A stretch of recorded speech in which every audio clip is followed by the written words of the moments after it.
Hello everyone, my name is Divyanshi and brief introduction about me. I have given UPSC mains 2020 and I have also given 2 UPPCS mains. So today we would be discussing social issues PT 360 and in particular we will be studying education. So first topic is New Education Policy 2020. Union Cabinet has approved this policy.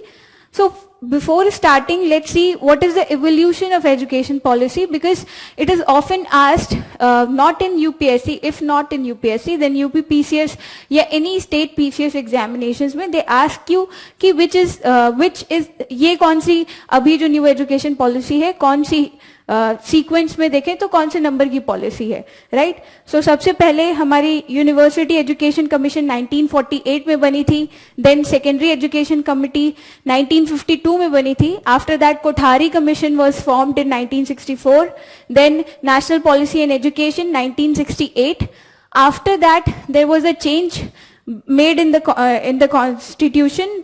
ये जो अभी तक education है हम state subject था, so this was moved to concurrent list through 42nd constitutional amendment act 1976. क्योंकि यहाँ पर हम एक फेडरल प्रोविजन में चेंज कर रहे थे तो this required constitutional amendment.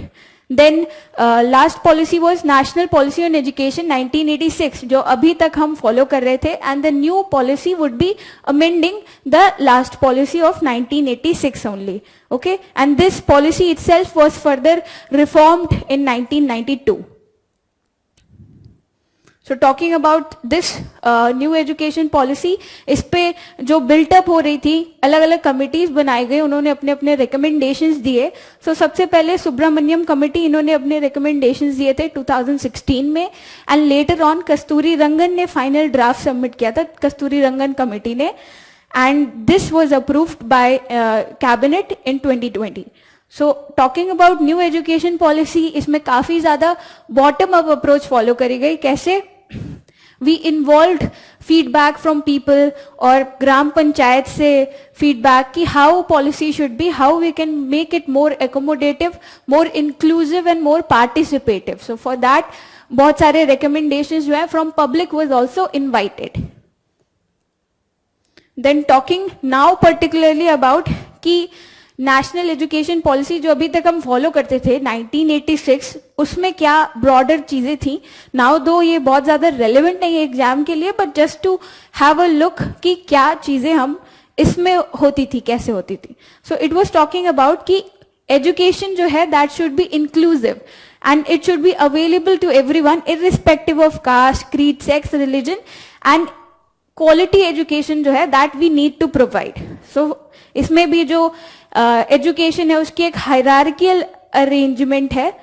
Hierarchical कैसे? We talk about elementary education. तो एलिमेंट्री एजुकेशन में हम एक्सेसिबिलिटी बढ़ाएं, एनरोलमेंट बढ़ाएं, लाइक यूनिवर्सल रिटेंशन, जो हमारा ड्रॉप आउट है उसको कैसे हम कम करते हैं उसको भी हमें यहाँ पर देखना पड़ेगा. So till 14 years of age ये टारगेट करती है ये वाली पॉलिसी. अब ये हमारा फंडामेंटल राइट भी है 21st A के अंडर में, that a child should have education till he attains 14 years of age.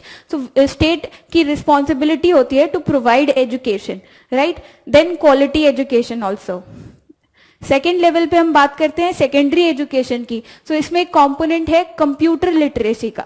So we know कि कैसे स्टूडेंट्स को हमें कंप्यूटर लिटरेसी में इक्विप करना है, बेसिक नॉलेज जो है उसकी वो प्रोवाइड की जा सके. एंड देन हायर एजुकेशन का नेक्स्ट लेवल था. नाउ कमिंग ऑन टू हमारी जो अभी नई न्यू एजुकेशन पॉलिसी आई है उसके 2020 के क्या ऑब्जेक्टिव्स हैं, क्या ब्रॉडर प्रिंसिपल है.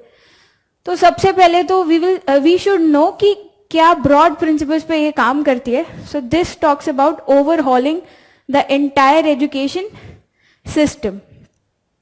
अब ओवरहॉलिंग से क्या मतलब है कि we make education system more participative, more tech savvy, right. हमें लर्निंग प्रोसेस को ज्यादा इनोवेटिव बनाना है, चिल्ड्रन फ्रेंडली बनाना है, टेक सेवी बनाना है, right.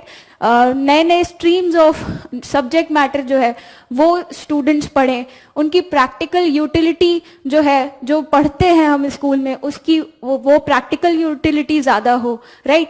We also focus on equality, right, equity.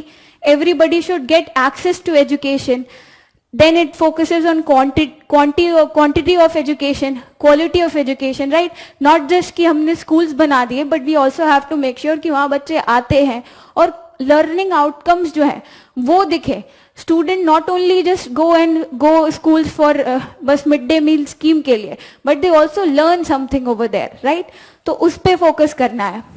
It also addresses that we should जो हमारे यहाँ demand supply gap है, डिमांड कैसे कम है, लाइक अगर गर्ल चाइल्ड की बात करें तो parents they are not encouraging girl child का एजुकेशन.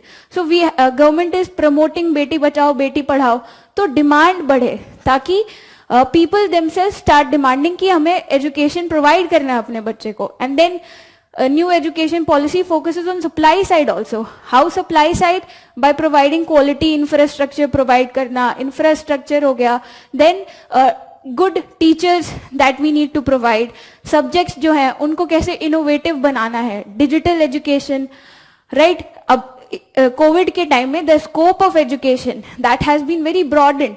हमें पता है कैसे इनइक्वालिटी इन एजुकेशन जो है that increased, right. Vulnerable section was all the more impacted by that. So digital education has potential कि हम उस drawback को कम कर सकते हैं. So new education policy में we also have an aspect of digital education.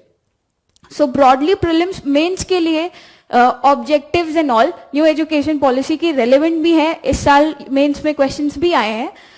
Besides that prelims के लिए we should know certain schemes जो कि लॉन्च की जाएंगी न्यू एजुकेशन पॉलिसी के अंडर में, तो उनके कुछ बेसिक प्रोविजंस जो हमें पता होने चाहिए. तो ब्रॉडली वी विल सी कि क्या प्रिंसिपल्स हैं, क्या ब्रॉडर पॉलिसीज और स्कीम्स लॉन्च की जाएंगी इसके अंडर में.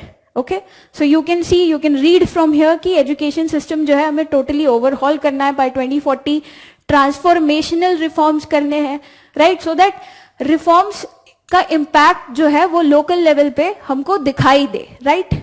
Then it would replace National Policy on Education 1986, I told you. So it also talks about कि we need to prepare responsible citizens. Responsible citizens का मतलब क्या है कि we do not only have fundamental rights, we have certain fundamental duties. So हमारी fundamental duties में हम बात करते हैं scientific temper of citizens को increase करना, right? We talk about कि class of citizens we have to create which are more responsible to the society. So if we do not create certain education system जो कि ऐसे socially aware और problem solving approach को देने वाले students provide करते हैं, then whole relevance of education will be flawed, right. So we need to prepare such class of citizens. Global citizens को हमें develop करना है. Now what is global citizens? Why do we need global citizens? It is because now the problems that are emerging, climate change, these are all global problems. कोई country की, कोई state की individual problem नहीं है. So until and unless everybody at all level comes to contribute to the global challenges, terrorism हो गया, so radicalization, उससे fight करने के लिए every individual has to take steps. Radicalization होता है तो society need to come in and जो भी radicalization कर रहे हैं उनके against में counter radicalization करे. So उसके लिए हमें उतनी aware society चाहिए, उतना class of education हमें बढ़ाना पड़ेगा for that. So यही स्कीम है हमारी यही ओवरऑल ऑब्जेक्टिव है हमारी न्यू एजुकेशन पॉलिसी का.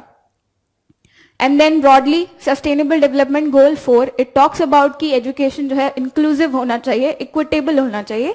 सो it also aims to achieve जो सस्टेनेबल डेवलपमेंट गोल में जो टारगेट्स हैं उनको. Then now talking about what are the key provisions of new education policy. So new education policy aim करती है ना ही सिर्फ स्कूल एजुकेशन को रिफॉर्म करना, बट हायर एजुकेशन को, फाइनेंसिंग ऑफ एजुकेशन भी हम देखते हैं, टेक्नोलॉजी का रोल क्या है एजुकेशन में, that all we will see. So reforming school education, higher education, इसके बारे में हम अभी कमिंग स्लाइड्स में पढ़ेंगे, but let's see this third point first. How we would reform education financing, right? Presently we know कि state और center का combined share जो है, expenditure जो है, public expenditure on education is around 4.5% of GDP, which is very low. And in this new education policy, our target is कि we achieve 6% of GDP. This is a factual point that you can remember. It can be asked. And in this financing, center and state will together contribute. And we will also encourage CSR initiatives, right? Corporates को इस field में encourage किया जाएगा, and then private philanthropic activities को भी encourage किया जाएगा. Like people who want to teach, like we know H.C. Verma. Now present days उनकी YouTube पर video आती है. He is taking up classes for disadvantaged group of people, rural areas में. So इस तरीके की activities को encouragement भी provide किया जाएगा. Then fourth point, technology in education. We have set up this National Education Technology Forum. Now what is this forum about? It is talking that we can have a platform where different innovative ideas can be shared, right? Best practices can be shared, whereby we can make education more technological and more participative, right? Then इसमें private companies का encouragement, public institutions सारे together they collaborate so that education की quality जो है that can be improve. तो यहाँ पर कैसे हम टेक्नोलॉजीज लाइक डिजिटल बोर्ड हो गए, वर्चुअल एजुकेशन को कैसे प्रमोट कर सकते हैं, right? Subject matters like AI का रोल, ब्लॉकचेन का रोल, मशीन लर्निंग का रोल. सो उनको कैसे हम एजुकेशन में यूज कर सकते हैं और कैसे नॉलेज को इम्पार्ट कर सकते हैं, वो इसके थ्रू हम करेंगे. Then talking about online education. So online education के लिए क्या content होगा, क्या quality होगी, how do you provide that, and how children are taking up or receiving that. That also has to be ensured. तो उसके लिए अलग से एक division बनाया जाएगा Ministry of Education में. Sorry, ये यहाँ पे MHRD लिखा है. It has been renamed as Ministry of Education. Okay, so एक नया कंपोनेंट, एक डेडिकेटेड यूनिट बनाई जाएगी ऑनलाइन एजुकेशन के लिए भी, दैट इसमें डिजिटल इंफ्रास्ट्रक्चर, कंटेंट की क्वालिटी एंड कैपेसिटी बिल्डिंग पे ध्यान दिया जाएगा. Then promotion of Indian languages, arts and culture. Now किसी भी अगर हम किसी भी चीज के बारे में पढ़ते हैं, then if it is not in our, जो लैंग्वेज हम पढ़ते हैं, हम बोलते हैं, उसमें नहीं है, तो एक वो अपने आप में ऑलरेडी एक ड्रॉबैक होता है. So new education policy also aims की हम जो ट्रेडिशनल लैंग्वेजेस हैं, लोकल लैंग्वेजेस हैं, उनको भी एनकरेज करें, right? So there would be new programmes across the country जो कि इंडियन लैंग्वेजेस में अलग अलग प्रोग्राम्स को लेके आएंगे. Creative writing, arts, music, philosophy, इन सबको प्रमोट करा जाएगा. देन इन सारे रेलेवेंट लैंग्वेजेस में जो भी हम प्रोग्राम्स बनाएंगे उनमें डिग्रीज भी दी जाएंगी, right? Then high quality programmes and degrees would be created. Academies जो हमारे 8 स्केड्यूल जो है कॉन्स्टिट्यूशन में, उसके अंडर में जो 22 लैंग्वेजेस हैं उनके लिए अलग अलग एकेडमीज बनाई जाएंगी सो दैट उनमें एजुकेशन को हम प्रमोट कर सकें. देन आर्टिस्ट इन रेजिडेंस, इसका मतलब है कि कोई हम ऐसा इंस्टीट्यूशन बनाते हैं जहां पर हम आर्टिस्ट को बुलाते हैं, वो वहां रहते हैं, एंड इन दैट वे एक इनोवेटिव, एक क्रिएटिविटी का, आर्ट का माहौल क्रिएट किया जाता है, whereby student learn from the already existing artist. So future artist के लिए भी एक हम इन्वायरमेंट क्रिएट करते हैं इस तरीके के इंस्टीट्यूशंस में. And then we invite guest faculties also who are the local artists and they are best in their field. Okay, then sixth component is talking about adult education. So adult education हम एक initiative पढ़ते हैं, साक्षर Bharat, right? There also we talk about adult literacy. So जो हमारी new education policy है that aims कि हम 100% youth and adult literacy को achieve करें, because this is life cycle approach. Life cycle approach मतलब कि we are targeting students, children from the very initial level, 3 साल 6 साल के बच्चे, देन उसके आगे एडोलेसेंट लेवल पे, एंड देन अडल्ट लेवल पे भी, because education is a learning process and learning is a continuous process. ये नहीं है कि 25 साल के बाद हम सीखते नहीं है. So to encourage the spirit of learning among people, this particular adult education is also incorporated in new education policy. So इसमें क्या करें, life enrichment courses को encourage किया जाएगा, different technology as a medium को यूज करके हम online courses को इनिशिएट करेंगे, satellite based TV channels launch करेगी गवर्नमेंट, जैसे Swayam Prabha, that is a 24/7 DTH based channel पे हम कोर्सेज जो एजुकेशन के डिफरेंट होते हैं, गवर्नमेंट उसको ब्रॉडकास्ट किए जाते हैं ताकि एजुकेशन जो है वो इंक्लूसिव रहे. तो these all things will be encouraged. Then professional education like medical as a medicine as a profession या फिर law as a profession, तो उसमें भी standards हो कुछ, उनमें भी quality को ensure किया जाएगा. multidisciplinary institutes बनाए जाएंगे जहां पर अलग अलग professions जो है वो उनको provide किया जाएगा. So this is also being talked in new education policy. Then the inclusive education, this is very obvious. Any education policy would aim to provide this inclusive aspect जहां पर हम socially vulnerable या economically vulnerable group of citizen, group of children का भी ध्यान रखेंगे, उनको भी education हमें provide करना पड़ेगा, and that is as a welfare state हमारे country की responsibility भी है. Then talking about, अब हम इंडिविजुअली स्कूल एजुकेशन और हायर एजुकेशन को डिटेल में पढ़ेंगे कि क्या प्रोविजंस है न्यू एजुकेशन पॉलिसी में. सो स्कूल एजुकेशन पॉलिसी जो है that is a part in concurrent list, and इसको ट्रांसफर किया गया था कब, I already told you, 42nd amendment act 1976 के थ्रू स्टेट लिस्ट से कॉन्करेंट लिस्ट में इसको ट्रांसफर किया गया था. Now what all particular aspects do we deal in this, early childhood care and education.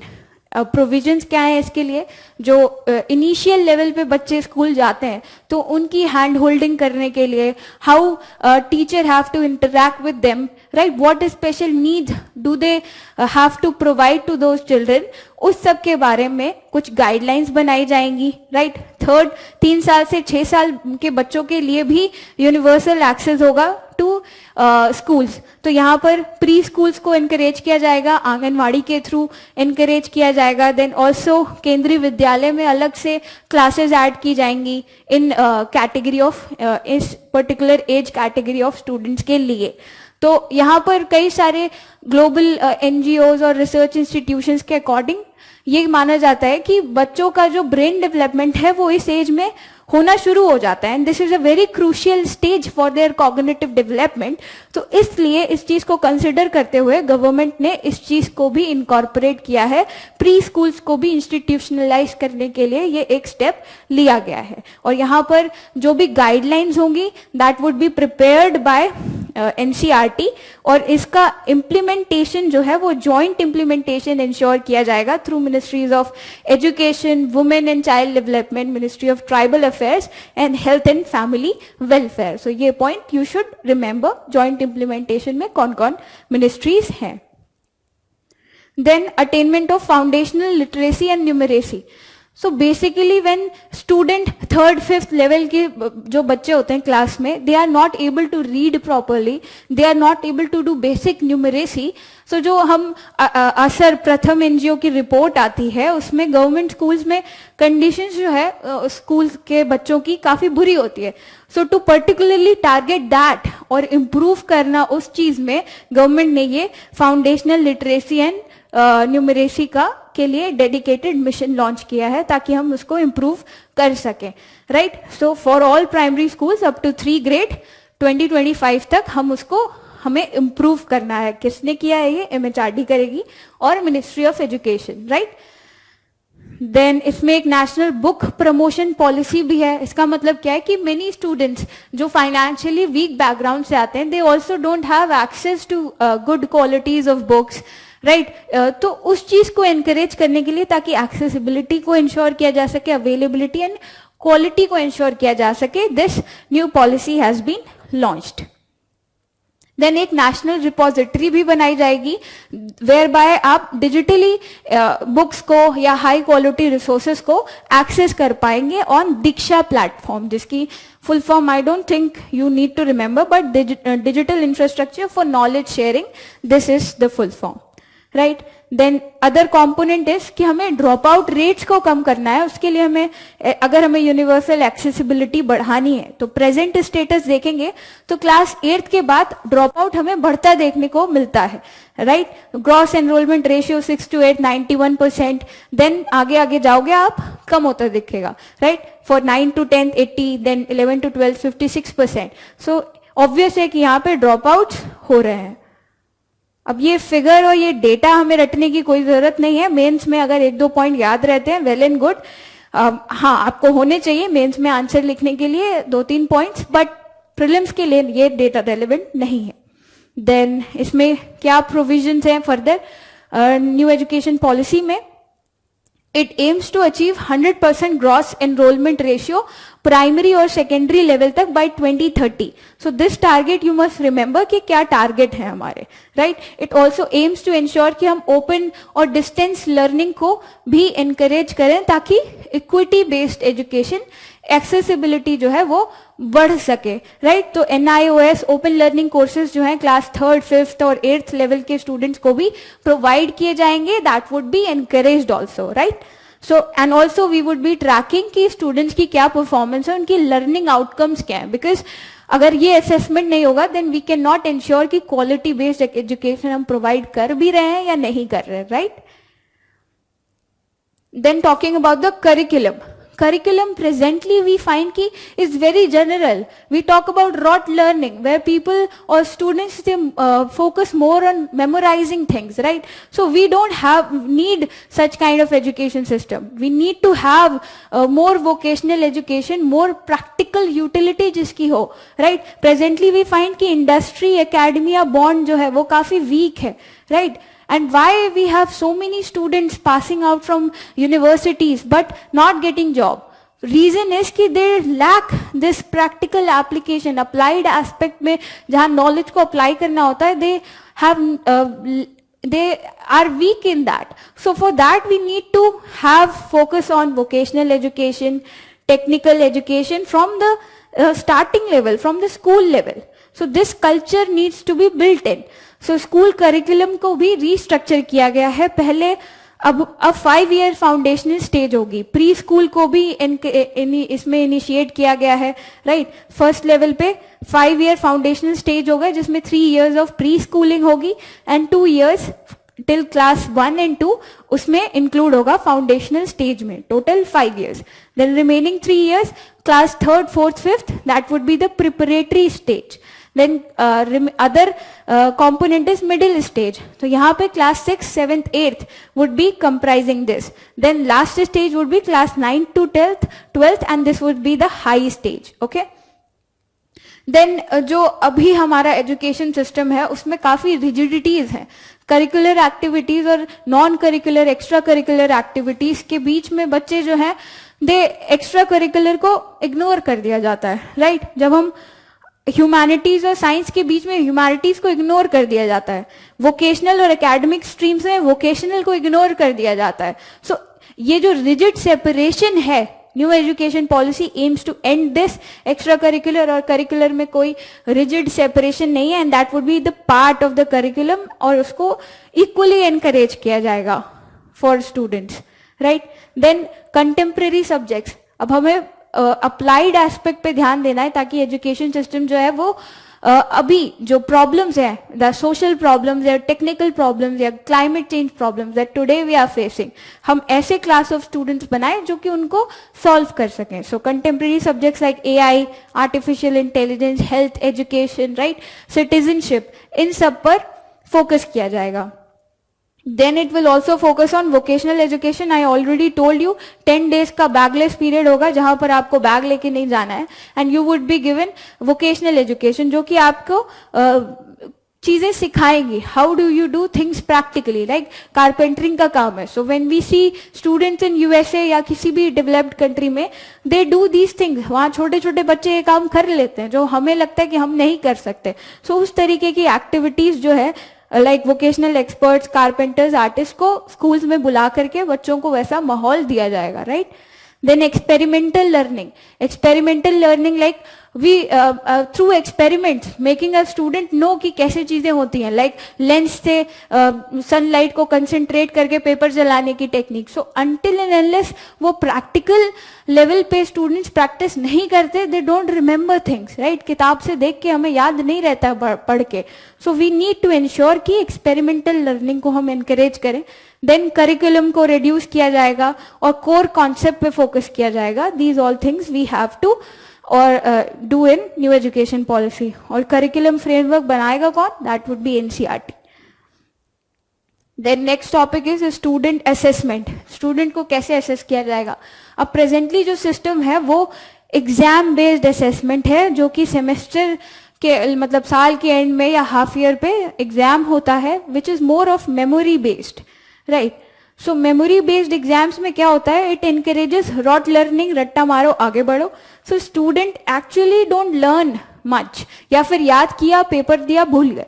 सो इस तरीके की जो चीजें हैं वो कोचिंग कल्चर को एनकरेज करती हैं, राइट. काफी नैरो कर देती है हमारी सोचने की शक्ति को. सो इस चीज को ओवरकम करने के लिए अब हम समेटिव असेसमेंट नहीं करेंगे, right. There would be more assessment based on कि how child is performing extra curricular activity में.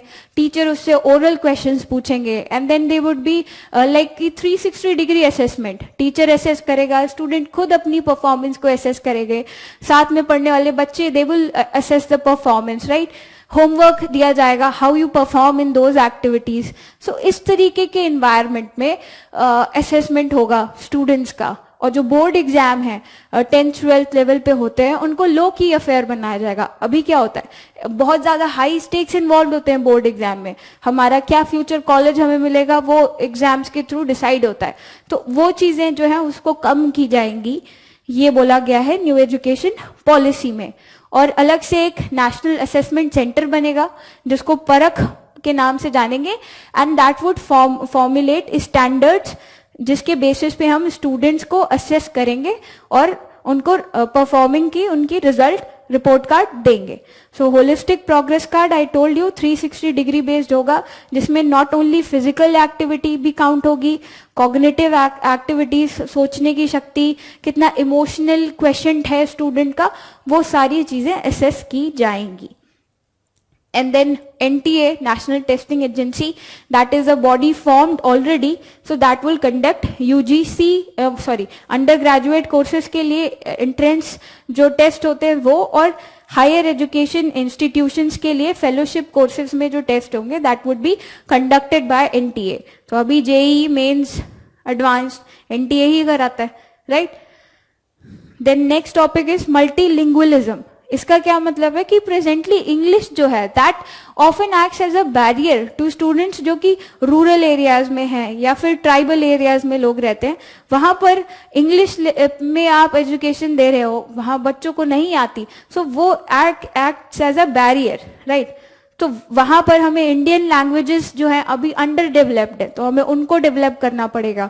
जो बुक्स का पब्लिकेशन है उनको लोकल लैंग्वेजेस में लाना पड़ेगा. और ये ना ही सिर्फ हमें स्कूल लेवल पे करना है, बट हायर लेवल पे भी वी नीड टू इंश्योर कि लोकल जो स्टडीज है, लोकल नॉलेज है, उसको कैसे हम एजुकेशन सिस्टम में इनकॉर्पोरेट करते हैं. फॉर दैट इंडियन लैंग्वेजेस को डेवलप करना, उनको ट्रांसलेट करके और उनमें बुक्स पब्लिश होना, that is very much necessary. तो उसके बारे में भी बात की गई है न्यू एजुकेशन पॉलिसी में. उसके अलावा आपका 3 लैंग्वेज फॉर्मूला होगा इन विच मदर टंग जो होगी, एनी स्टूडेंट 5th क्लास तक देयर वुड बी फैसिलिटीज कि आपको मदर टंग में नॉलेज इम्पार्ट की जा सके. एंड देयर वुड बी, हम कोशिश भी करेंगे कि हम क्लास 8 तक फर्दर मदर टंग में नॉलेज को इम्पार्ट करें, राइट. देन बाकी डिफरेंट लैंग्वेजेस ऑफ इंडिया जो है उनको भी हम as a fun activity schools में बच्चों को पढ़ाएं, so that people get to know about diversity of India. So this is also encourage under Ek Bharat Shreshtha Bharat. Then 3 languages formula, इसमें फ्लेक्सिबिलिटी भी दी गई है ताकि जो सदर्न इंडिया रीजन में स्टेट्स हैं उनके बीच में हॉस्टिलिटी ना बढ़े एंड एक फ्लेक्सिबल अप्रोच, एकोमोडेटिव अप्रोच के साथ हम आगे बढ़े. सो इसमें क्या होगा कि आप अपनी 2 नेटिव लैंग्वेजेस यूज कर सकते हैं, उसके अलावा थर्ड लैंग्वेज कोई फॉरेन लैंग्वेज होगी जो कि आपको सेकेंडरी लेवल से पढ़ाई जाएगी, यानी कि 12th 10th इस लेवल में आपको कोई फॉरेन लैंग्वेज भी आप चूज कर सकते हो पढ़ने के लिए. उसके अलावा आपको लैंग्वेजेस, जितनी क्लासिकल लैंग्वेजेस हैं, अराउंड 6 लैंग्वेजेस हैं, इनमें भी एजुकेशन की जो इंफॉर्मेशन है वो these will be available at your school level. Besides that Pali, Persian and Prakrit, these would be available, encourage, और इनके लिए इंस्टीट्यूट भी बनाए जाएंगे. देन इंडियन साइन लैंग्वेज, ये पर्टिकुलरली वल्नरेबल सेक्शन के लिए, जो डिसएडवांटेज ग्रुप है, डिसेबल्ड पीपल हैं, स्पेशल चिल्ड्रन हैं, उनके लिए एक यूनिफॉर्म साइन लैंग्वेज बनाई जा सके, सो दैट एक्सेसिबिलिटी और इक्विटी जो है एजुकेशन में उसको हम एनकरेज करें. राइट?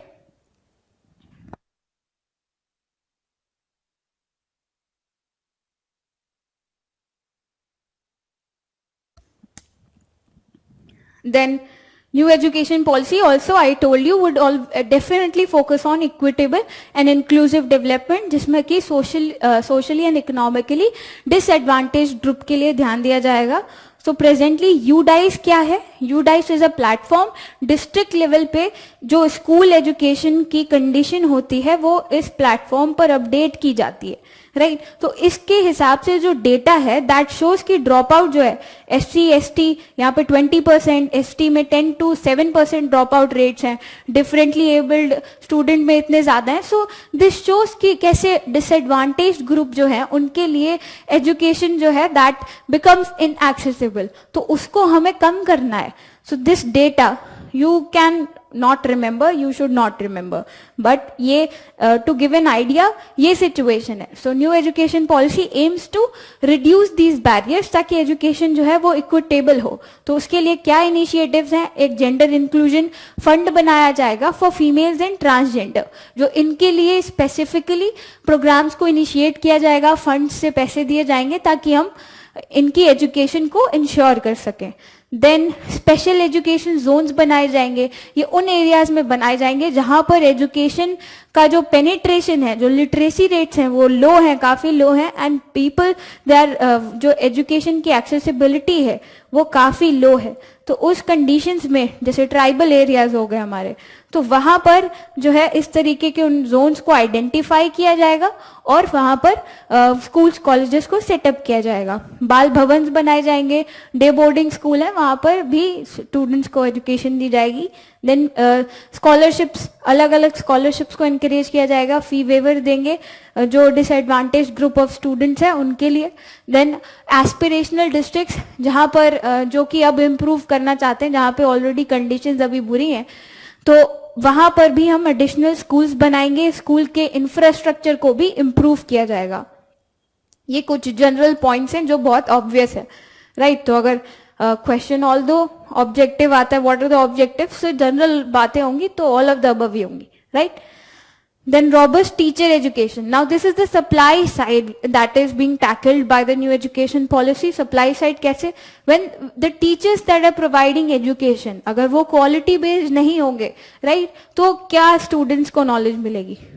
तो उसके लिए टीचर्स की ग्रेडिंग, टीचर्स की स्क्रीनिंग और उनकी जो एजुकेशन है उसके लिए भी बात की गई है न्यू एजुकेशन पॉलिसी में कि इनके लिए national curriculum framework for teacher education, because teachers को भी तो जो एजुकेशन है that is a continuous process, learning is a continuous process, और नए नए स्ट्रीम्स और सब्जेक्ट्स आते जाते हैं तो टीचर्स को भी साथ ही साथ सीखना भी पड़ेगा. Right?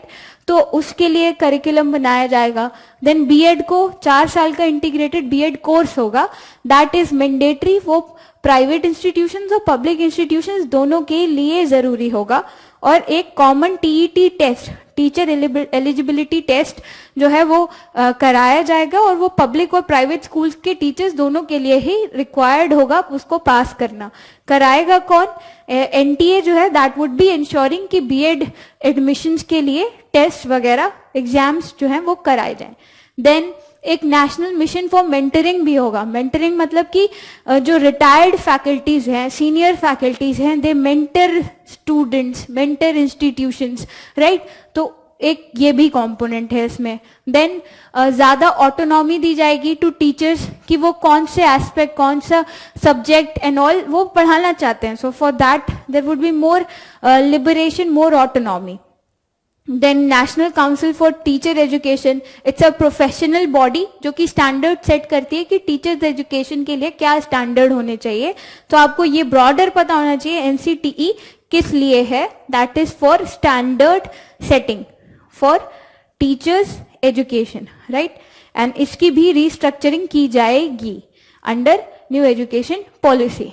Then professional standards for teacher would be, यही बनाती हैं this particular body, national council for technical for teacher education. So this particular standards would be form by 2022, okay. Then school governance, now we see कि हमारे country में हर छोटी छोटी जगहों पे भी कितने ज्यादा स्कूल्स होते हैं, राइट। तो इतने ज्यादा स्कूल्स एंड देन उनके पास रिसोर्सेज की कमी होती है, क्वालिटी भी उतनी इंश्योर नहीं कर पाते, but we have plethora of schools. So उस चीज को डील करने के लिए इस न्यू एजुकेशन पॉलिसी में बात की है कि हम कॉम्प्लेक्सेस और क्लस्टर बेस्ड अप्रोच को यूज करें ताकि जो रिसोर्स का वेस्टेज है उसको हम कम कर सकें और एफिशिएंसी को बढ़ा सकें। सो क्लस्टर बेस्ड अप्रोच हम स्कूल्स में भी फॉलो करेंगे।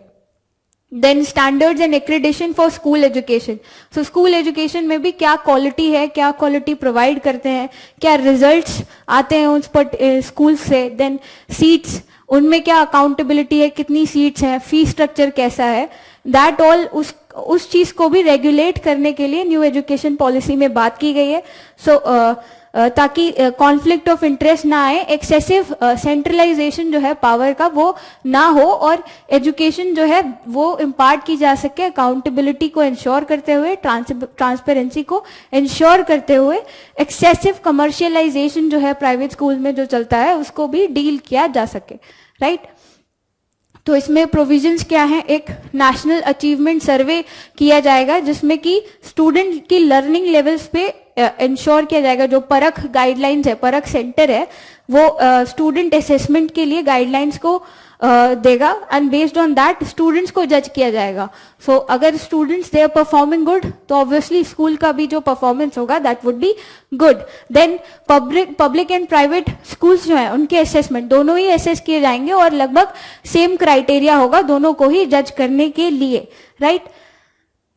Then state school standards authority बनाया जाएगा, that would be independent body जो सेटअप की जाएगी बाय स्टेट्स एंड यूटीज, जो कि इंश्योर करेंगे कि क्वालिटी एस्पेक्ट जो है वो मेंटेन किया जा सके, स्टैंडर्ड्स को फॉलो किया जा सके। So school quality assessment and accreditation framework भी बनाएगी। कौन बनाएगी? SCERT, जैसे NCERT होता है वैसे स्टेट में SCERT होता है। So that would be forming assessment का फ्रेमवर्क टू जज these particular schools in states और UTs. Now the school education is over, talking about higher education, new education policy में उस पे क्या बात की गई है।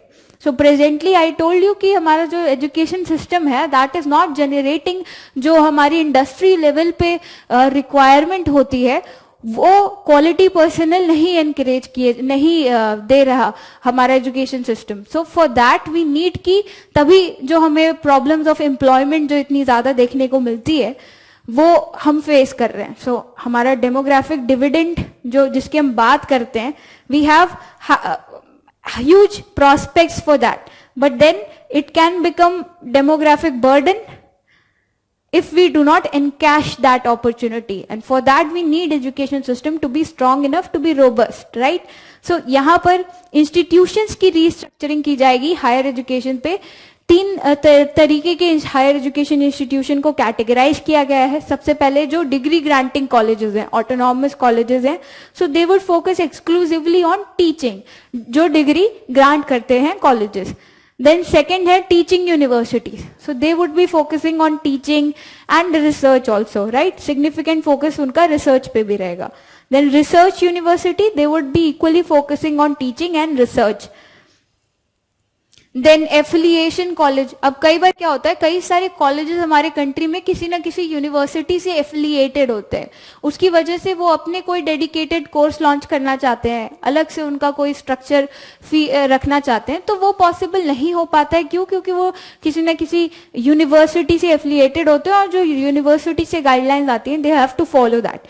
तो उसके लिए हम स्टेज वाइज मैकेनिज्म में उनको ज्यादा ऑटोनॉमी देंगे इन कमिंग 15 ईयर्स, ताकि ग्रेडेड ऑटोनॉमी उनको मिले एंड ज्यादा इनोवेटिव कोर्सेज और प्रैक्टिसेस को फॉलो किया जा सके।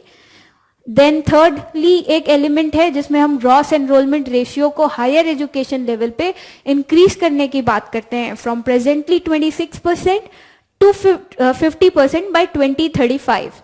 तो we should remember these targets की प्राइमरी एजुकेशन सेकेंडरी एजुकेशन के लिए 100% है बाय 2030 और हायर एजुकेशन के लिए है 26% से 50% पे जाना है बाय 2035। ये टारगेट तो याद होने चाहिए।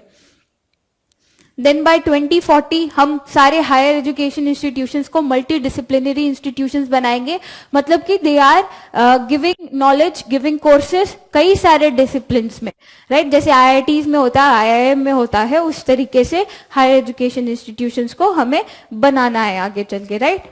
Then talking about multidisciplinary education, I told you how we have to make these institutions multidisciplinary, अलग अलग रिसर्च भी प्रोवाइड कर रहे हैं। एआई अगर कोई नई फील्ड ऑफ सब्जेक्ट कोई इमर्ज होता है तो उसमें भी कोर्सेज को लॉन्च किया जा सके। सो मल्टीडिसिप्लिनरी यूनिवर्सिटीज को भी हमें डेवलप करना है ताकि वो डिफरेंट कॉम्बिनेशंस ऑफ सब्जेक्ट्स भी प्रोवाइड कर सकें, जैसे कि architecture and some like cultural aspect को साथ में, कल्चरल कोर्स को या फिर ह्यूमैनिटीज के कोर्स को साथ में पढ़ते हैं। सो इस तरीके के कोर्सेज को भी एनकरेज किया जा सके, right?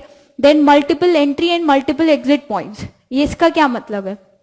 I tell you broader idea कि जैसे यूएसए वगैरह में होता है, वहां पे क्रेडिट बेस्ड सिस्टम होता है। सेमेस्टर्स में आपको क्या क्रेडिट्स मिलते हैं उसके बेसिस पे आप अलग अलग कोर्सेज में एनरोल कर सकते हैं, अलग अलग इंस्टीट्यूट में एनरोल कर सकते हैं। जो आपको क्रेडिट्स मिलते हैं वो क्रेडिट्स इकट्ठा होते रहते हैं आपको।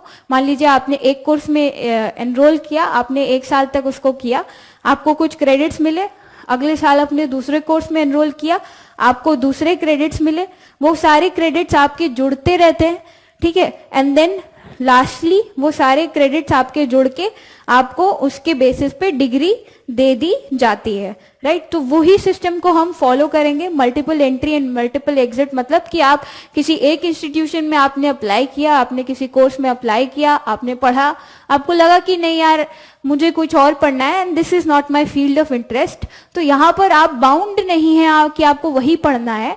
सो आप किसी और सब्जेक्ट में भी एनरोल कर सकते हैं और आपकी जो आपने वहां 1 साल पढ़ाई की है वो वेस्ट नहीं जाएगी, वो आपके क्रेडिट स्कोर में काउंट हो जाएगी। एंड उसके लिए अब हाउ विल वी इंश्योर कि ये काउंट होगी क्रेडिट? तो उसके लिए एकेडमिक बैंक ऑफ क्रेडिट बनाया जाता है जहां पर डिजिटली आपके क्रेडिट्स को स्टोर किया जाता रहता है फ्रॉम अलग अलग इंस्टीट्यूशन या सेम ही इंस्टीट्यूशन में अलग अलग कोर्स में आपने एनरोल किया तो उसके बेसिस पे, okay?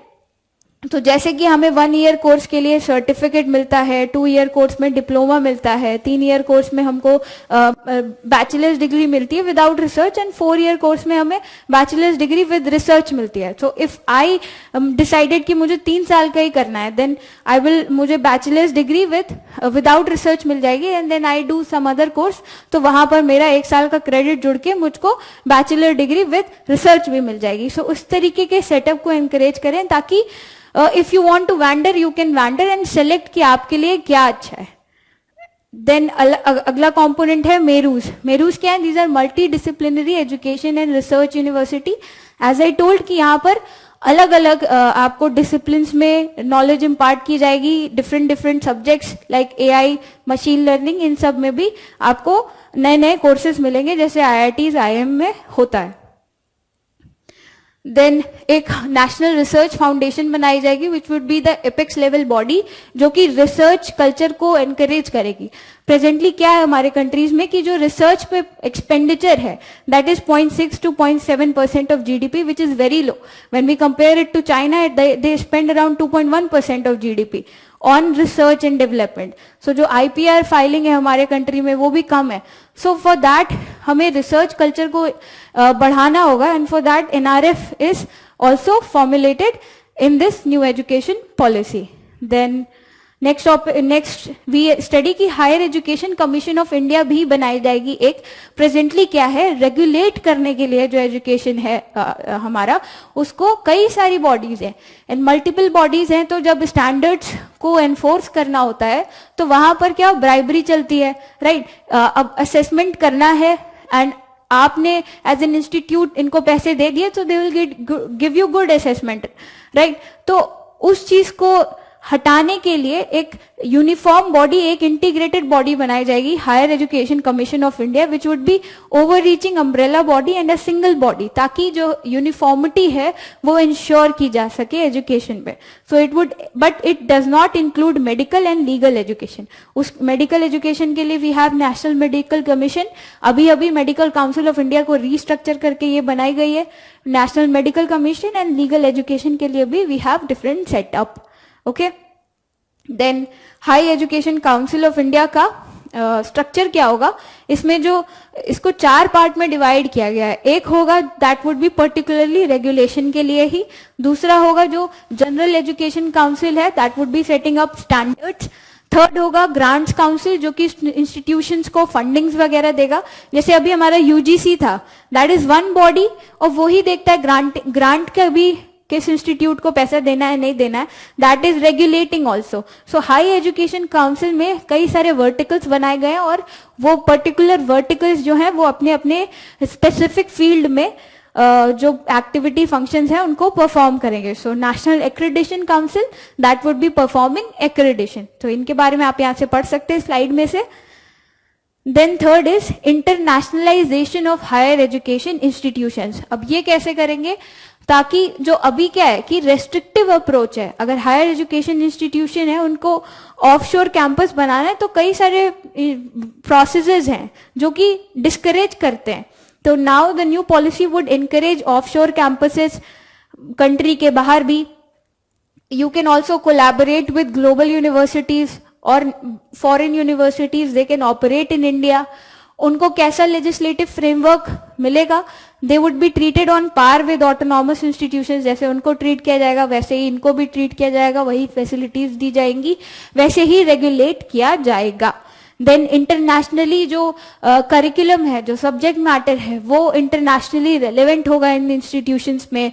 Then they will also offer international students जो है वो यहाँ पे आके पढ़ें. स्टूडेंट एक्सचेंजेस फॉरेन कंट्री से इंडियन स्टूडेंट्स बाहर जाएं, वहां से यहाँ पे लाएं.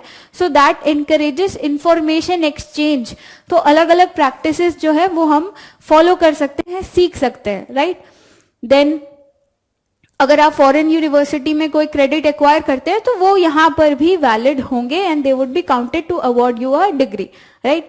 Then again talking about equity and inclusion, so it would definitely focus on जो वल्नरेबल सेक्शन है, सोशली इकोनॉमिकली डिसएडवांटेज ग्रुप है, उन पे ध्यान दिया जाएगा. सो फॉर दैट अलग से स्कॉलरशिप पोर्टल वगैरह को रैशनलाइज किया जाएगा.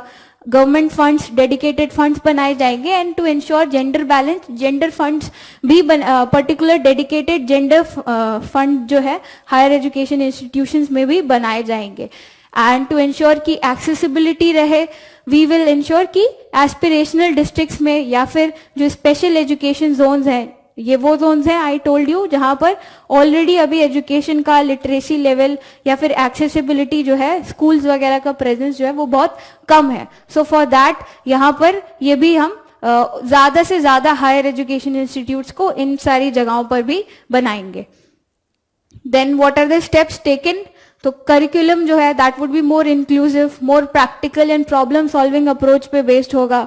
फाइनेंशियल असिस्टेंस दिया जाएगा, स्कॉलरशिप दी जाएगी. And then teachers also, how do they have to deal with these special sections of people, right. अब ट्रांसजेंडर स्टूडेंट है कोई, so you should be sensitive enough to deal with those students. So teacher की training to deal with all those sensitive like how you have to deal with them वो भी ensure की जाएगी, like sensitization of faculty, students and counselors.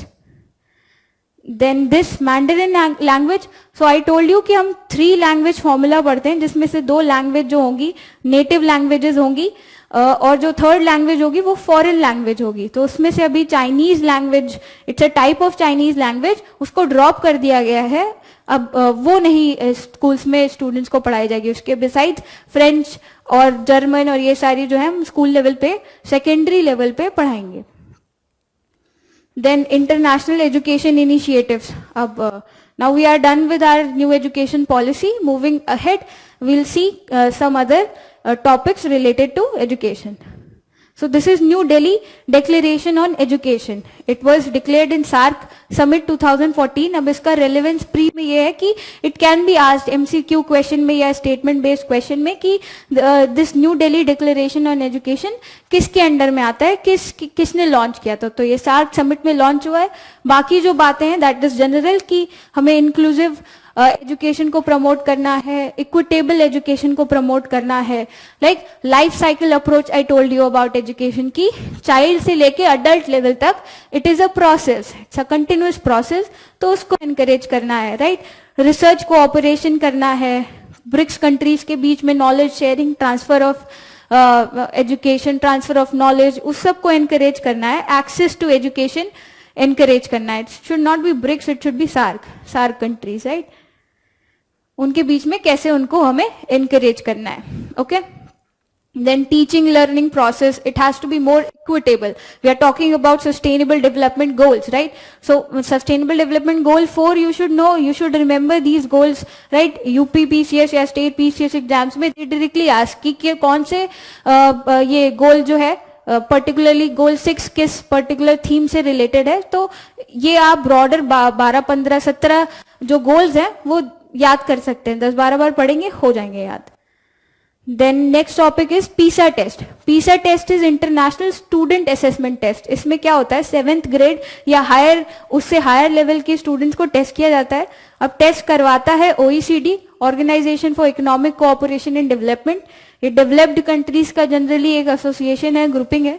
और यहाँ पर students को, आई told you 7th class या उससे ऊपर के स्टूडेंट्स को टेस्ट किया जाता है in mathematics, reasoning, reading, science and problem solving. How much you are applied aspect आपका कितना स्ट्रांग है. ये मेमोरी बेस्ड एग्जाम नहीं होता, इट्स टोटली कि आपका प्रॉब्लम सॉल्विंग अप्रोच कितनी है उस पर ध्यान दिया जाता है. So unlike conventional it does not involve testing memory of the student.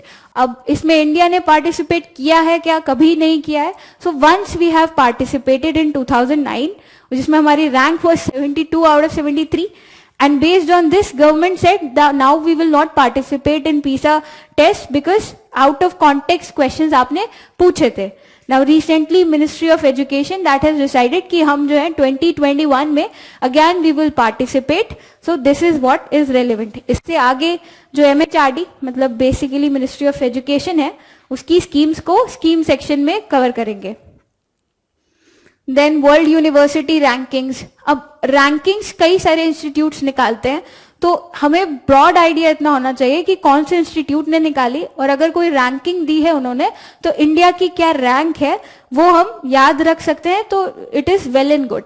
और अगर कोई इंस्टीट्यूट है जो कि रिपोर्ट निकालता है तो उसमें क्या थीम है ब्रॉडर, वो भी कुछ एग्जाम्स में पूछ लेते हैं, राइट. तो वर्ल्ड यूनिवर्सिटी रैंकिंग अपने काम का क्या है, कौन निकालता है, द टाइम्स हायर एजुकेशन, ये इंस्टीट्यूशन है जो ये इसको निकालता है. And based on this IISc Bangalore that has got the best institute की ranking. Okay. Then Global Education Coalition, what is this? This is launched by UNESCO and it talks about inclusive learning. What is inclusive learning? Now during COVID we know ki how disadvantaged group yet certain sections of students they have dropped out. Now education की accessibility during COVID that has become a big question. So UNESCO ने अभी यही initiative Global Education Coalition launch किया जिसमें कि multi sectoral और multi stakeholder they would be participating like UN, private sector, civil society, NGOs, they all would be participating and then ताकि जो education है उसकी एक्सेसिबिलिटी बढ़ाई जा सके और रिमोट एरियाज में या डिसएडवांटेज ग्रुप ऑफ स्टूडेंट्स को एजुकेशन प्रोवाइड की जा सके. सो ब्रॉडर हमें बस इतना पता होना चाहिए, यूनेस्को ने निकाली है, and it is multi sectoral या multi stake holder participation based inclusive education को एनकरेज करने के लिए। Then QS world university ranking, ये ब्रिटिश कंपनी है क्वैकक्वारली साइमंड्स विच जो इसको रैंकिंग को निकालती है, एंड प्रेजेंटली इस बारी 2020 में अराउंड 12 इंडियन इंस्टीट्यूशंस जो है वो टॉप 100 लिस्ट में आए हैं। That includes IIT Kharagpur, IIT Kanpur, IIT Bombay, IISc Bangalore. 12 आपको याद रखने की जरूरत नहीं है, बट यू शुड रिमेंबर कि हाँ 12 आए हैं टॉप 100 में। Then next is state of education report for India. तो ये रिपोर्ट जो है यूनेस्को ने प्रिपेयर की है, एंड दैट वुड सपोर्ट हमारा skill development under skill India mission.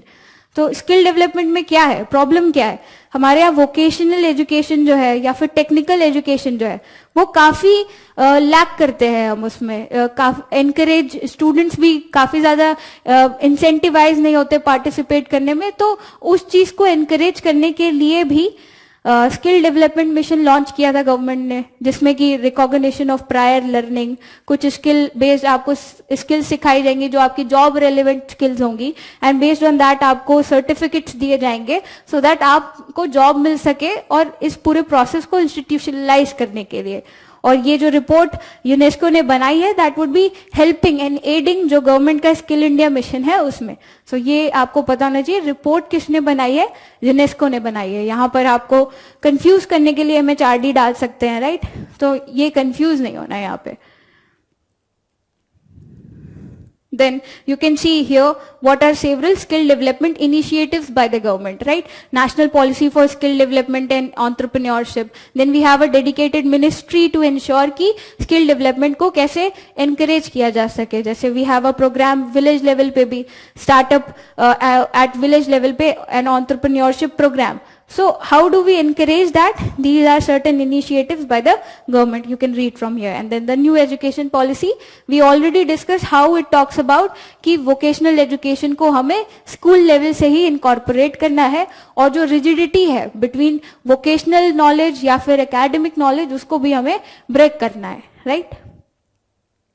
Then this Happy School Project 2014. This was also launched by UNESCO with Mahatma Gandhi Institute of Education for Peace and Sustainable Development. तो इसका objective क्या है, ताकि wellbeing को हम promote कर सके, happiness को प्रमोट कर सके। Now education, how do we see education? Education is not just an end, it means to an end. So what do we mean by this? कि मतलब हमें एजुकेशन को ही हमने लिटरेसी अचीव कर ली, कुछ डिग्री ले ली, that is not the end purpose. Basically we have to make sure कि हम उसको कैसे अप्लाई कर रहे हैं, how do we make it socially relevant, right? We are not encouraging violence in the country, so for that we have to ensure कि एक value based education भी हो, एंड एजुकेशन का जो पर्पस है वो ब्रॉडली हम अचीव कर सकें। सो ये हैप्पी स्कूल प्रोजेक्ट जो है दैट यूनेस्को का जो भी इनिशिएटिव है that focuses on bringing happiness, right? हमारे लाइफ में क्योस जो मेंटल इश्यूज हैं लोगों को होते हैं, right? So education should also incorporate certain things कि you should be happy about life, right? सो ये हैप्पी स्कूल प्रोजेक्ट जो है ये पर्टिकुलरली इस चीज के लिए है।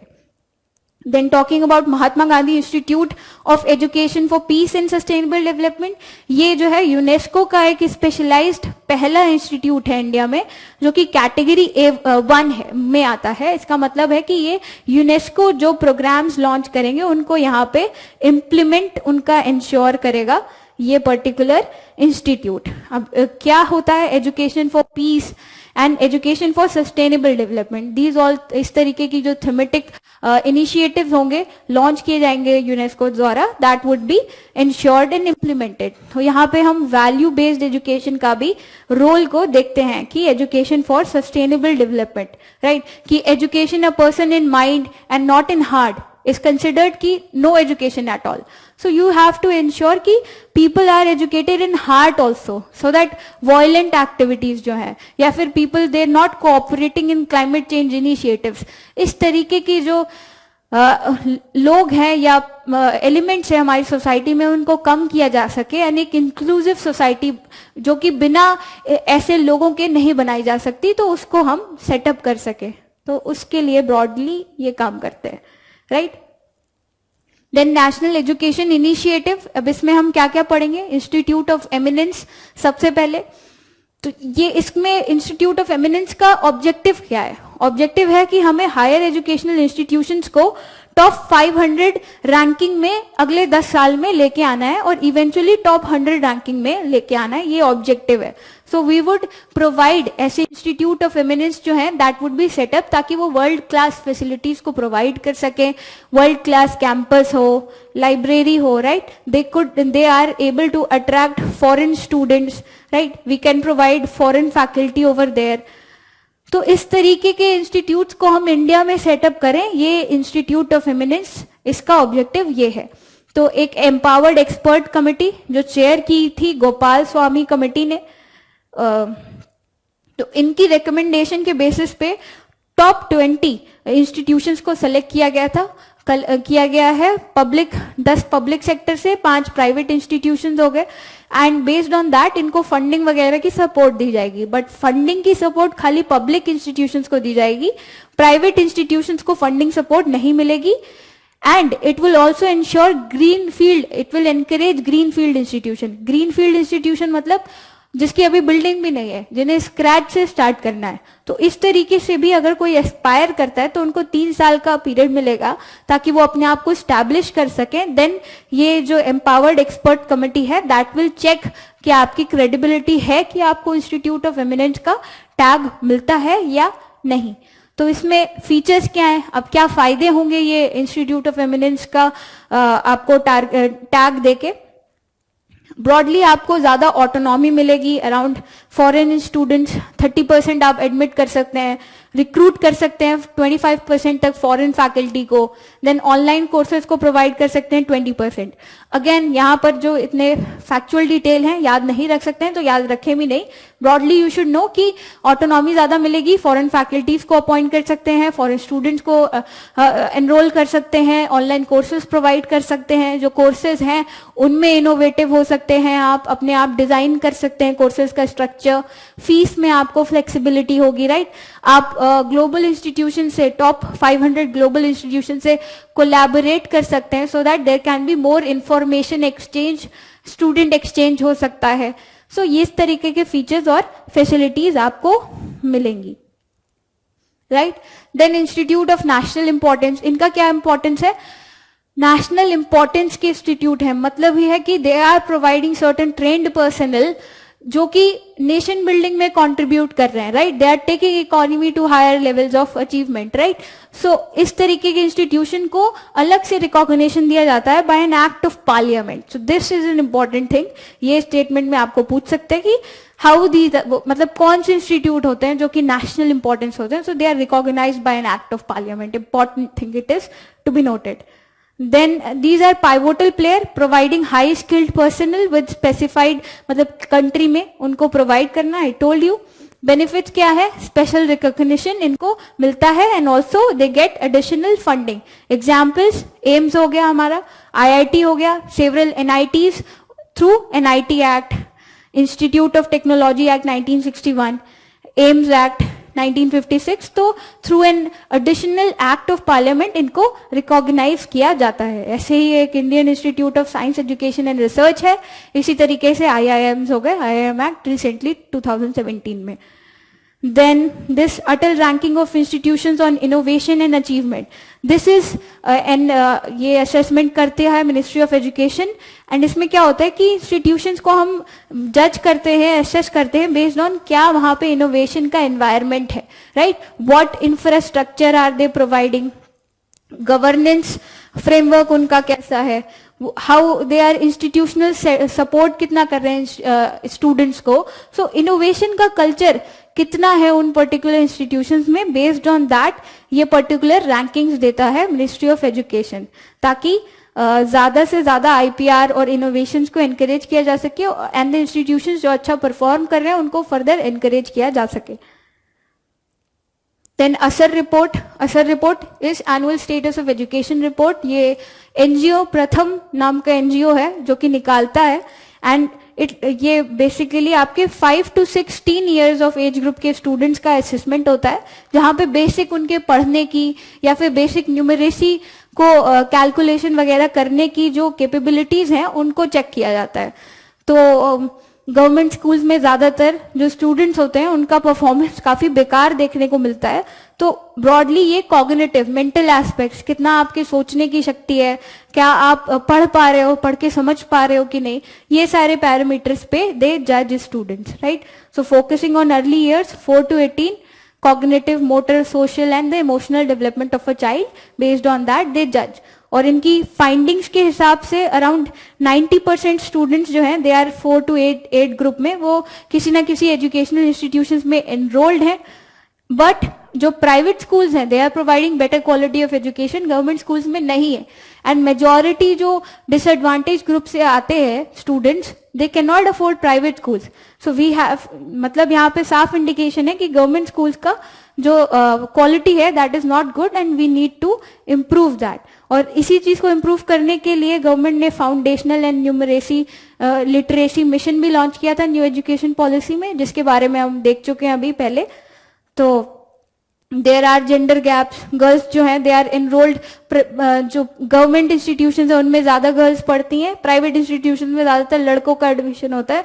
तो ये कुछ रिपोर्ट्स की फाइंडिंग्स हैं जो कि आप मेंस में कोट कर सकते हैं। इसके लिए हमें इतना ब्रॉडली पता होना चाहिए, जो कि इस टेबल में हम देख सकते हैं। असर सर्वे हाउस होल्ड बेस्ड सर्वे होता है प्रीलिम्स के लिए, ये डेटा रेलेवेंट है, ये पर्टिकुलर टेबल रेलेवेंट है। कौन करता है? एनजीओ प्रथम करता है। हाउस होल्ड बेस्ड सर्वे है, जो सोशली स्पिरिटेड लोग होते हैं दे कंडक्ट दिस सर्वे, 2005 से कराया जा रहा है, जिसमें कि ओरली स्टूडेंट से बात करके असेस किया जाता है कि क्या उनका कॉग्निटिव डेवलपमेंट है, क्या उनका मेंटल या फिर बेसिक न्यूमरेसी का लेवल क्या है, वो सब जज करते हैं। तो इसमें ना ही सिर्फ वो स्टूडेंट्स जो कि स्कूल जाते हैं, बल्कि बिना जो स्कूल नहीं जाते उन स्टूडेंट्स को भी जज किया जाता है। एंड इट फोकसेस ऑन जो फाउंडेशनल लेवल पे स्किल्स हैं उन पे फोकस करता है, and it is concentrated in rural areas only. तो इसके बारे में हमें ये ब्रॉड इंफॉर्मेशन होनी चाहिए। एंड इसका डिफरेंस विद नास, विच इज नेशनल अचीवमेंट सर्वे, ये स्कूल बेस्ड सर्वे है, करता है एनसीईआरटी, और जो कि पेन पेपर बेस्ड टेस्ट है जिसमें कि आपका एग्जाम होता है एंड बेस्ड ऑन दैट आपको जज किया जाता है। ये उन्हीं स्कूल्स के लिए किया जाता है जो गवर्नमेंट या गवर्नमेंट एडेड स्कूल्स हैं। एंड यहाँ पर डिफरेंट, नॉट जस्ट आपकी रीडिंग या मैथ्स आप कैसी कर पा रहे हो, बट और अदर स्किल्स पे भी आपको जज किया जाता है। एंड ये रूरल और अर्बन एरियाज में भी दोनों जगह पे कंडक्ट किया जाता है। सो हमें असर रिपोर्ट और नास जो सर्वे है दोनों का कंपैरेटिव पता होना चाहिए, और इंडिविजुअली इन पॉइंट्स पे हमें ध्यान देना है। पीछे जो हमने फाइंडिंग्स की बात की, these are relevant for mains perspective की, जेंडर गैप की बात कर रहे हैं हम, राइट, डिसएडवांटेज ग्रुप्स को एक्सेसिबिलिटी नहीं है उसकी बात कर रहे हैं, क्वालिटी की बात कर रहे हैं, राइट। तो ये सारी चीजें जब हम मेंस में असर रिपोर्ट को कोट करके लिखते हैं तो क्रेडिबिलिटी जो है हमारे जो स्टेटमेंट की वो बढ़ जाती है। देन नेक्स्ट सर्वे जो है वो all India survey on higher education है। ये कौन कराता है? This is also conducted by MHRD या फिर मिनिस्ट्री ऑफ एजुकेशन। ये सारे हायर एजुकेशन इंस्टीट्यूशंस को कवर करते हैं, और इनकी क्या फाइंडिंग है? इनकी फाइंडिंग है कि ग्रॉस एनरोलमेंट रेशियो जो है वो अभी मार्जिनली बढ़ा है हायर एजुकेशन इंस्टीट्यूशन में, फ्रॉम 25% टू 26%। बस यही अपने काम का है कि ब्रॉडली मार्जिनली बढ़ा है, ये नहीं अब स्टेटमेंट में आ जाए कि ड्रास्टिकली इंक्रीज्ड। तो ये स्टेटमेंट यूपीएससी ऐसे पूछ सकता है, और फिर ये गवर्नमेंट द्वारा कंडक्ट किया गया है सर्वे, तो इंपॉर्टेंट भी है। तो ड्रास्टिकली नहीं इंक्रीज हुई है, मार्जिनली इंक्रीज हुई है, डिक्रीज नहीं हुई है, इंक्रीज हुई है। बस अपने काम का इतना है, और 26% है ये पता होना चाहिए, क्योंकि न्यू एजुकेशन पॉलिसी में टारगेट है 26% से इंक्रीज करके 35% इसको या 35% इसको by 2030, sorry not 35, it is 50% by 2035 we have to increase it, right। और क्या इस रिपोर्ट में मिला है कि UP has the highest ratio in enrolling students in higher level of education, and then followed by Maharashtra. So ये factual knowledge है, पूछ सकते हैं। देन जेंडर पैरिटी इंडेक्स भी मार्जिनली कम हुई है. अब जेंडर पैरिटी इंडेक्स का क्या मतलब है कि रिलेटिव एक्सेसिबिलिटी ऑफ एजुकेशन जो है मेल और फीमेल के बीच में वो कितनी ज्यादा या कम है. सो मेल की अराउंड 51.5% है, फीमेल की 48.6% है. ये डेटा रेलिवेंट नहीं है, बट यू शुड नो कि जेंडर पैरिटी इंडेक्स में जो जेंडर गैप है वो धीरे धीरे अब कम हो रहा है, राइट. देन अगला है इंस्टीट्यूशन डेंसिटी. ये क्या होता है? इट इज द कितने नंबर ऑफ कॉलेजेस है हमारे पास पर लैक ऑफ एलिजिबल पॉपुलेशन जो पढ़ने के ग्रुप में है उनके लिए. सो अराउंड इंडिया का एवरेज है 28 एंड अब यहाँ पे 7 in Bihar and 53 in Karnataka. Why this much of difference? अब बिहार में वी नो कि it lacks so much on socio economic indicators, whereas जो सदर्न स्टेट्स हैं जैसे कि कर्नाटका हो गया, so they are performing well on several socio economic indicators. तो अगर ऐसा कुछ आता है तो हमें ये चीज को इस एनालॉजी से हम लगा सकते हैं कि हाँ बिहार में कम होगा, या फिर जो एम्पावर्ड एक्शन ग्रुप स्टेट्स हैं वहां पे कम होगा, और जो अदर स्टेट्स हैं जो रिलेटिवली बेटर पोजिशन है वहां पे ज्यादा होगा. देन टीचर प्यूपल रेशियो जो हो गया, ये भी बहुत ज्यादा नहीं होना चाहिए. पर स्टूडेंट कितने टीचर्स हैं? Around 35 is good. So that is 29. तो दैट इज कंसिडरेबली यहाँ पर अच्छा है in higher education institutions.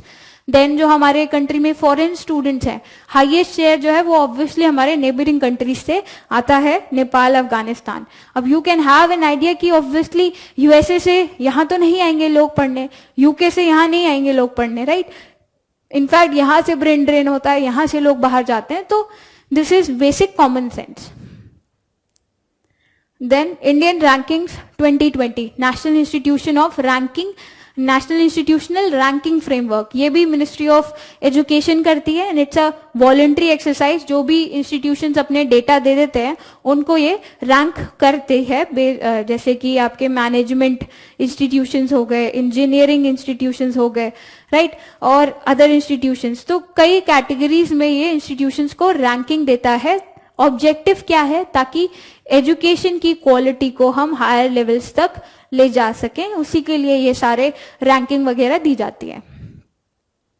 Then school education quality index, this is prepared by NITI Aayog, और नीति आयोग अकेले नहीं निकालता है. Ministry of education, world bank, states and union territory, ये सारे जो है मिलके साथ में जो है ये इंडेक्स को निकालते हैं. ब्रॉडली इसमें 2 ब्रॉड कैटेगरीज ऑफ इंडिकेटर्स को लिया जाता है. एक आउटकम्स में कितना एक्सेसिबिलिटी है, राइट, हाउ मेनी स्टूडेंट्स जो है वो आपके इंस्टीट्यूट में पढ़ रहे हैं, right, what is the accessibility. Tribal students को आपके कॉलेज में एडमिशन मिल रहा है कि नहीं, राइट. डिसेबल्ड ग्रुप कितना प्रॉब्लम फेस नहीं करना पड़ता है, तो ये चीज एक फैक्टर है. देन लर्निंग आउटकम्स, क्या कुछ मतलब हम सिर्फ पढ़ ही रहे हैं, हम कुछ सीख भी रहे हैं, प्रैक्टिकल एप्लीकेबिलिटी उसकी क्या है वो भी जज की जाती है. देन एनरोलमेंट रेशियो जो है आपके इंस्टीट्यूट में, दैट इज जस्ट. इंफ्रास्ट्रक्चर जो है दैट ऑल जो है वो हम इसमें देखते हैं. देन क्या गवर्नेंस प्रोसेस है? गवर्नेंस प्रोसेस मतलब आपके यहाँ पे टीचर्स जो पढ़ते हैं उनका क्या एजुकेशनल बैकग्राउंड है, उनके कैसे क्वालिटी चेक जो है वो इंश्योर किया जाता है. उसके अलावा जो आपके यहाँ सीट्स आप प्रोवाइड करते हैं उनमें कितनी ट्रांसपेरेंसी है, fees that you charge, all of that. So आपको कितना you are as an institution how much you are ensuring की अकाउंटेबिलिटी है, ट्रांसपेरेंसी है, वो सब भी इसमें जज की जाती है. सो ब्रॉडली 2 कैटेगरीज, एक आउटकम्स जिसमें कि हम लर्निंग आउटकम्स देखते हैं, एक्सेसिबिलिटी आउटकम्स देखते हैं, इंफ्रास्ट्रक्चर देखते हैं, इक्विटी देखते हैं, और दूसरा है गवर्नेंस जिसमें हम देखते हैं कि ब्रॉडली इंस्टीट्यूट का जो ट्रांसपेरेंसी या अकाउंटेबिलिटी लेवल पे कितना जो वो इंस्टीट्यूट है फेयर है. So it ensures competitive and cooperative federalism. Cooperative कैसे? जो ये कैटेगराइज कर देता है स्टेट्स को, जो बड़े स्टेट्स हैं, जो छोटे स्टेट्स हैं, यूटीज हैं, उनको अलग अलग, ताकि जो सेम लेवल के स्टेट्स हैं वो आपस में लाइक टू लाइक कंपैरिजन हो सके, right. Then Global Education Monitoring Report. This report is also published by UNESCO and इसका theme जो है वो है Inclusion in Education, All means all. अब 2020 was a covid era and we know we are talking inclusion जो है वो एक बहुत बड़ा प्रॉब्लम सामने आ रहा है, तो उसी पे ये थीम है और ये थीम आपको याद होनी चाहिए। यूपीएससी भी पूछ सकता है, स्टेट पीसीएस वाले भी पूछ सकते हैं। यूनेस्को के बारे में भी आपको पता होना चाहिए कि इसके हेडक्वार्टर्स कहाँ हैं। हेडक्वार्टर्स पेरिस फ्रांस में है एंड इसके 193 मेंबर्स हैं, जिसमें से इंडिया जिसका मेंबर है। Then talking about bodies and agencies, अब हायर एजुकेशन फाइनेंसिंग एजेंसी एक 2017 में बनाई गई थी। फाइनेंसिंग एजेंसी है मतलब कि it will provide funds to the institutions, higher institutions particularly, and this is a joint venture between ministry of education and Canara bank. Major share holding जो है वो मिनिस्ट्री ऑफ एजुकेशन की है 90% और कैनरा बैंक की 0.9% है, सॉरी 9% है। Then higher education it is HEFA, Higher Education Financing Agency. It is registered under Companies Act as a non-deposit taking NBFC, non-banking financial company with RBI. तो ये दो तरीके से कंपनीज एक्ट में रजिस्टर्ड है और as an NBFC with RBI registered है। Non deposit taking, non deposit taking वो जो कि पब्लिक से पैसा नहीं लेते हैं। तो इट विल हेल्प, नाम के में ही फाइनेंसिंग है, तो it will help these institutions to mobilise resources by the way of equity. Corporates वगैरह के थ्रू जो है इनको फाइनेंसिंग वगैरह प्रोवाइड करेंगे। So it is a mechanism through which जो कॉर्पोरेट सोशल रिस्पॉन्सिबिलिटी है हमारी उसको चैनलाइज किया जा सके, उसको बेटर इंस्टीट्यूशनलाइज किया जा सके, so that these institutions they get funding in a proper manner and that way जो वो भी उनको जो भी अपना इंफ्रास्ट्रक्चर डेवलपमेंट करना है, क्वालिटी अपग्रेडेशन करना है, नए रिसोर्सेज या नए कोर्सेज प्रोवाइड करने हैं, R&D करनी है, तो वो they can ensure. Then next is National Recruitment Agency. National Recruitment Agency is an independent body अभी बनाया गया है that will conduct Common Eligibility Test CET.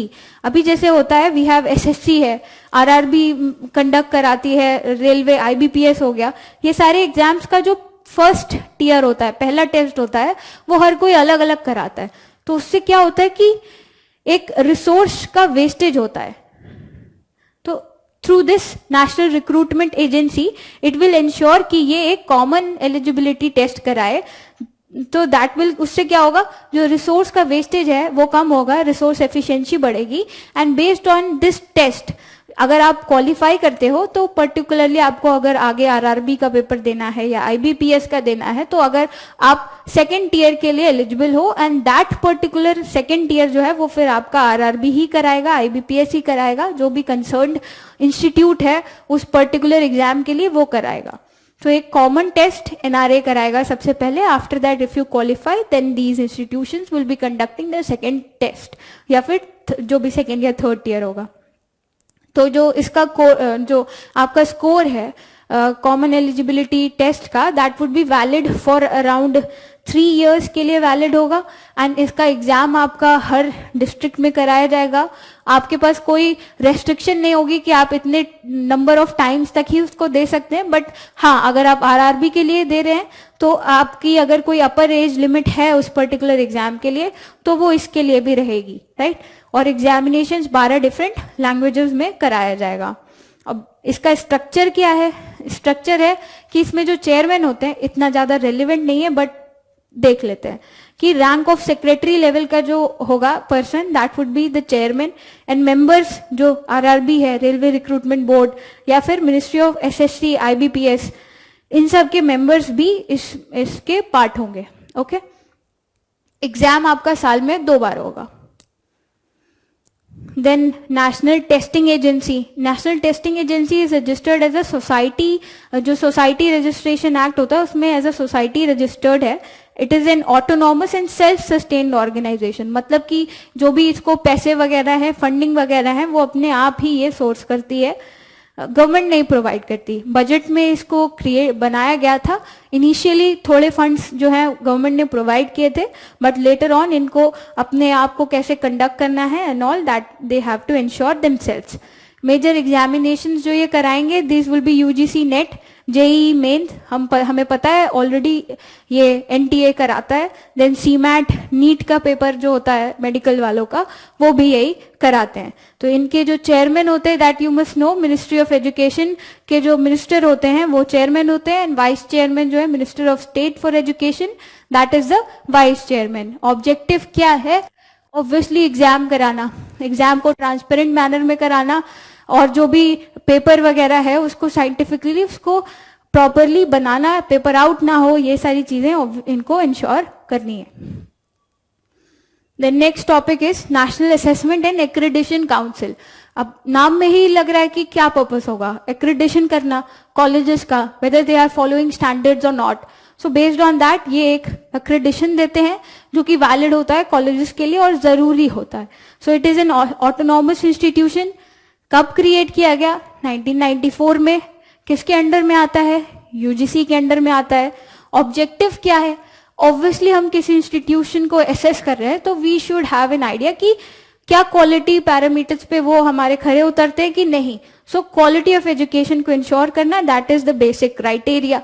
Then let's see कि स्ट्रक्चर क्या है इसका। तो दो काउंसिल्स होती हैं, एक जनरल काउंसिल होती है जिसके चेयरपर्सन जो होते हैं वो यूजीसी के जो चेयरपर्सन है वो उसके प्रेसिडेंट होते हैं, और एक एग्जीक्यूटिव कमेटी होती है जिसके चेयरपर्सन को जो जनरल काउंसिल के प्रेसिडेंट है वो ही अपॉइंट करते हैं, जो भी ही considers a person of eminence उनको वो अपॉइंट कर देते हैं। तो एग्जाम के लिए this is not relevant, but you should no कि कब स्टैब्लिश हुआ, ऐसे पूछ देते हैं, और किसके अंडर में आता है, whether it is an autonomous या फिर जो है डिपेंडेंट इंस्टीट्यूशन है, ये भी आपको पता होना चाहिए। Then next topic is central advisory board of education. This is the very, बहुत पुराना और ओल्डेस्ट कह सकते हैं एडवाइजरी एजुकेशन बोर्ड है। दिस वाज फॉर्म्ड इन 1919 और 1920s during the colonial government. इसको बीच में ड्रॉप कर दिया गया था, देन लेटर इसको फिर से शुरू किया गया था। ये एडवाइस करती है based on education matters, quality को कैसे एनकरेज करना है, इंप्रूव करना है, दोनों ही, सेंट्रल गवर्नमेंट को भी स्टेट गवर्नमेंट को भी। तो क्वेश्चन यहाँ पे ऐसे पूछ सकते हैं कि it advises only central government, तो this would be wrong. Both it advise both central and state government. अब इसको चेयर कौन करता है ये इंपॉर्टेंट है, because it is chaired by education minister, right. और इसमें जो मेंबर्स हैं they are elected from Lok Sabha and Rajya Sabha. Functions क्या है, क्या एजुकेशन का क्वालिटी है, क्या प्रोग्रेस है, राइट, स्टेट वाइज या एजुकेशन में, ये सब इनको रिव्यू करना होता है, देखना होता है। जो न्यू एजुकेशन पॉलिसी आती है या कुछ इस तरीके का आता है और उनका इम्प्लीमेंटेशन कैसे हो रहा है वो भी ये रिव्यू करते हैं और उसके बेसिस पे ही एडवाइस देते हैं। Now some miscellaneous topics. RISE 2022 ये एक स्कीम गवर्नमेंट ने लॉन्च की है, इसकी फुल फॉर्म है revitalising infrastructure and systems in education. नाम में ही इंफ्रास्ट्रक्चर है, so it focuses on certain infrastructure development, school building, campus, right? You should have well classed, high class libraries वगैरह होनी चाहिए। तो ये इनिशिएटिव जो है उसको फोकस करता है, और इसमें जो इंस्टीट्यूशंस है, हायर एजुकेशन इंस्टीट्यूशंस है, उनको फंड देता है HEFA. I told you about this. This is higher education funding body बनाई गई है गवर्नमेंट ऑफ इंडिया और कैनरा बैंक के जॉइंट वेंचर से। It is a non deposit taking NBFC, so that would be providing funds to these central institutions। जो centrally added या फिर central institutions हैं उनको पैसे दिए जाएंगे ताकि वो अपने इंफ्रास्ट्रक्चर को अपडेट कर सकें। रिसर्च इंफ्रास्ट्रक्चर हो गया, एकेडमिक इंफ्रास्ट्रक्चर हो गया, ये सारी चीजें। Then next topic is learning poverty. Learning poverty is a term which is used by World Bank in its report realizing the future of learning, from learning poverty to learning for everyone everywhere. So this is talking about कि when people who are getting education but they are unable to learn, read, कोई simple सी story है उसको पढ़ के समझ में नहीं आ रहा है 10 साल के बच्चे को, राइट, या उससे बड़े, तो उन 10 ईयर नॉट बड़े बट 10 ईयर ओल्ड जो है उनका जो परसेंटेज है, उस ग्रुप में कितने लोग हैं जो पढ़ नहीं पा रहे, नॉर्मल पढ़ के समझ नहीं पा रहे, सो उसको हम कहते हैं लर्निंग पॉवर्टी, जो कि वर्ल्ड बैंक ने अपनी रिपोर्ट में बताया है। एंड इन्होंने एक ग्लोबल टारगेट भी सेट किया है कि we have to reduce it to half by 2030। तो ये टारगेट आपको पता होना चाहिए, ये भी पता होना चाहिए कि लर्निंग पॉवर्टी क्या है, कि it is the percentage of 10-year-olds, particularly 10-year-olds who can not simply read and understand that particular story.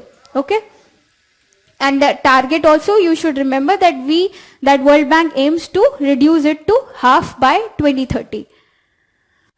Then this would be the last topic of discussion. Delhi High Court issues notice to UPSC. This is not very relevant, but यहाँ पे 4% अभी recently budget में amendment किए गए थे, where जो हमारे disabled people होते हैं उनको 4% रिजर्वेशन मिलेगा through person with disability act 2006 के अंडर में. बट जो अभी यूपीएससी ने वैकेंसीज निकाली थी फॉर डिसेबल्ड या फिर दिव्यांगजन के लिए, दैट वाज ओनली 24, जबकि 4% के अकॉर्डिंग 32 होता है. तो इसके बेसिस पे इन्होंने ये इशू किया है notice to UPSC. That you should know, not very much relevant for pre, but we can say कि हमें यहाँ ये पता होना चाहिए कि जो फिजिकली हैंडीकैप स्टूडेंट्स होते हैं या लोग होते हैं उनको हॉरिजॉन्टल रिजर्वेशन दिया जाता है. एंड अभी जो डिसेबिलिटीज भी थी इस एक्ट के अंडर में कवर की जाती है, that has also increased from around 7 to 21. तो ये भी हमको पता होना चाहिए. सो इसके आगे की जो डिस्कशन होंगे that would be covered in next lecture. So this was it. Thank you.